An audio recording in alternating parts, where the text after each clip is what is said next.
பகல் நேர வெப்பநிலை பொறுத்த வரைக்கும் கடுமையான உச்சத்தை தொட்டு கொண்டிருக்கிறது. கடந்த நாட்களை விட எல்லாருக்குமே தெரியும் எத்தனை மாவட்டங்கள்ல வெயில் சதமடிக்கிறது அப்படின்னு சொல்லிட்டு. கிட்டத்தட்ட 14 மாவட்டத்திற்கும் மேலாக வெயில் பொறுத்த வரைக்கும் சதம் அடித்து கொண்டிருக்கிறது. அதுல நம்ம எந்தெந்த மாவட்டங்கள்ல வெப்பநிலை ரொம்ப தீவிரமாக இருக்கு, வரும் நாட்கள்ல எங்கெல்லாம் மழை வரும்னு சொல்லி பார்க்கலாம். லைக் பண்ணுங்க, மறக்காம சப்ஸ்கிரைப் பண்ணி தொடர்ந்து சப்போர்ட் பண்ணுங்க. இதுவரை இல்லாத கோடை வெப்பம் தமிழ்நாட்டுல, அதுவும் ஏப்ரல் மாதத்துல 42 அப்படிங்கிறது மிக மிக கொடுமையான ஒரு வெப்பம் அப்படின்னு தான் நம்ம சொல்லணும். நிறைய மாவட்டத்துல 40 முதல் 42 டிகிரி செல்சியஸ் வரைக்கும் வெப்பம் பதிவாகிட்டு இருக்கு.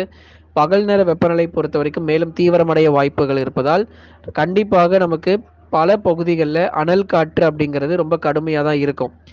பகல் 12 மணி முதல் மாலை 4 மணி வரை தமிழ்நாடு முழுவதுமாக அனல் காற்று வீசத் தொடங்கும். இனி வரப்போகிற நாட்கள் ரொம்ப கவனமாக இருந்துக்கோங்க. வட தமிழ்நாடு முழுவதும் கடுமையாக பாதிக்கப்பட போகுது. அதாவது பல பகுதிகளில் வெயிலுடைய தாக்கம் அதிகரிக்கிறதுனால நிறைய இடங்கள் பாதிக்கப்படும். அதில் குறிப்பாக உள் மாவட்டங்கள் ரொம்ப தீவிரமான அனல் காற்று வீசக்கூடும்.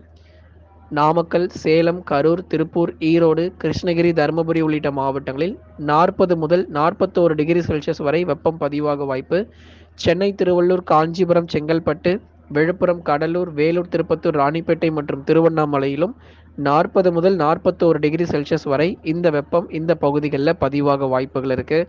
தென் மாவட்டங்களில் உங்களுக்கு போன வாரத்தில் நல்ல மழை கிடச்சிருக்கும். அப்படியே எல்லா நாளும் இருக்கும்னு எதிர்பார்த்துடாதீங்க. அவ்வளோதான், மழை முடிஞ்சுது. நிறைய இடங்களில் நமக்கு வெயிலுடைய தாக்கம் அதிகரிக்க தொடங்கியிருக்கு. மதுரை, திண்டுக்கல், விருதுநகர், சிவகங்கை, ராமநாதபுரம், தூத்துக்குடி மற்றும் திருநெல்வேலி மாவட்டங்களில் பெரும்பாலான பகுதிகளில் பகல் நேர வெப்பநிலை அப்படிங்கிறது இப்போ மறுபடியும் தீவிரமடைய தொடங்கும். அடுத்த மாதத்தில் பருவமழை தொடங்கும் போது தமிழ்நாட்டில் இருக்கக்கூடிய நிறைய மாவட்டங்களில் நீங்கள் கனமழை அப்படிங்கிறத எதிர்பார்க்கலாம்.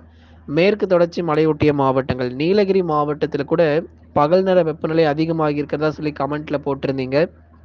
அதில் குறிப்பாக 28 டிகிரி செல்சியஸ் வரைக்கும் எங்களுக்கு வெப்பம் பதிவாகுமா, என்ன நிலவரம் அப்படின்னு சொல்லி நீங்கள் கேட்டிருக்கீங்க. கண்டிப்பாக நம்ம தொடர்ந்து பார்க்கலாம்.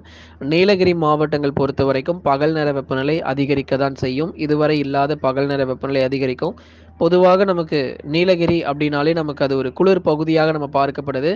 ஆனால் அங்கு வசிக்கக்கூடிய மக்களுக்கு அது வெயிலுடைய தாக்கம் ரொம்ப அதிகம்தான். அடுத்ததாக நம்ம கோவை, தேனி, தென்காசி உள்ளிட்ட மாவட்டங்கள், மேற்கு தொடர்ச்சி மலையொட்டிய பகுதிகளுக்கும் வெயிலின் தாக்கம் அதிகரிக்கும். மழை வாய்ப்புகள் குறைவுகளாக இருக்கு. மழை வராமல் இருக்காது, மழை கண்டிப்பாக வரும். ஆனால் அது பகுதியாக ஒரு லேசானதுலேருந்து மிதமான மழை மட்டும் பதிவாகிட்டு போயிடும். மற்றபடி 95% தமிழ்நாட்டில் பெரும்பாலும் மழை கிடையாது. நண்பர்களே, லைக் பண்ணுங்க, சப்ஸ்கிரைப் பண்ணி தொடர்ந்து சப்போர்ட் பண்ணுங்க. ஒவ்வொரு நாளும் துல்லியமான வானிலை அறிக்கை பொறுத்தவரை அறிவிக்கப்பட்டு வருகிறது.